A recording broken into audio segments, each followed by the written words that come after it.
Et comme je vous le disais en titre, nous recevons à présent sur notre plateau Jean-Marc Mousselin, directeur de Tahiti Tourisme. Yorana. Yorana.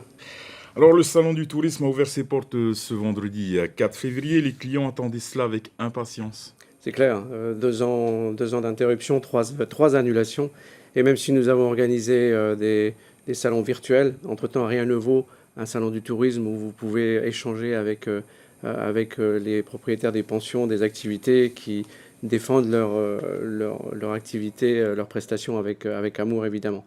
Et c'est toute l'ambiance et toute l'authenticité de la Polynésie qui est au salon du tourisme. Quel bilan faites-vous de la reprise de l'activité de ces deux premières journées? Alors, on atteint presque les 10 000 visiteurs. C'est effectivement moins que d'habitude. On s'y attendait un petit peu. Il y a diverses raisons pour cela. On l'a dit, il fait aussi très beau et il fait aussi très chaud.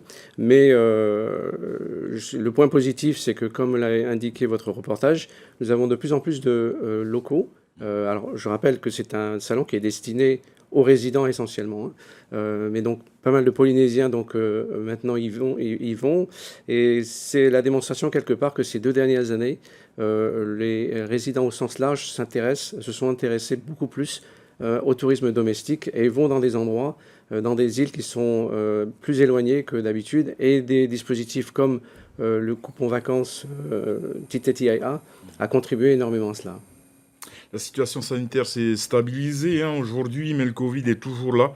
Et on l'a vu ces derniers jours avec l'envolée du nombre de cas. Dans ce contexte, quelles sont les perspectives pour 2022? Absolument. Alors, nous démarrons cette année encore une fois avec sous le signe de l'incertitude, voire de la confusion avec le variant Omicron qui a créé une vague de panique. Pas mal de salons à l'international ont été annulés ou reportés. Nous avions fait une tournée en fin d'année aux États-Unis, en Amérique du Nord et en Europe qui était très prometteur. D'ailleurs, ça donnait des très bons résultats pour le début de la basse saison. Tout cela a été un peu gâché par Omicron.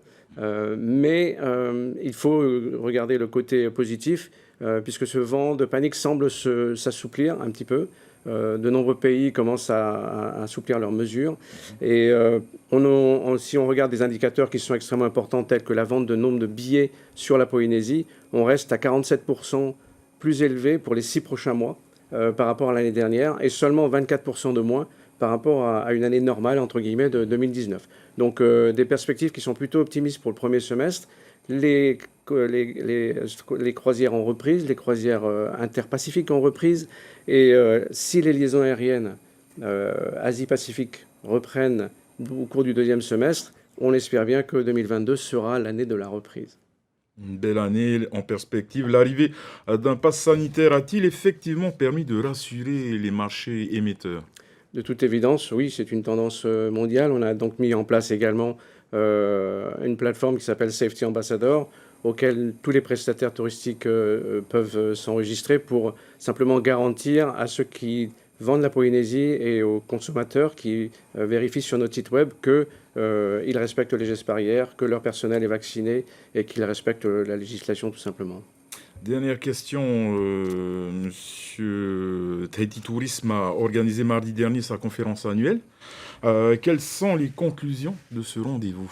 Alors c'est d'abord pour dresser un bilan de l'année passée, et c'est également pour indiquer les axes stratégiques de cette nouvelle année. C'est la première fois qu'on se réunit aussi depuis 2 ans et demi en présentiel, donc c'était l'occasion de retrouver les principaux acteurs du tourisme avec nos représentants à l'étranger sur les marchés qui sont là et qui les ont rencontrés aussi toutes ces 2 journées. Monsieur Jean-Marc Mousselin, merci beaucoup d'avoir accepté notre invitation, et on souhaite bon courage encore à tous les professionnels du tourisme. Merci.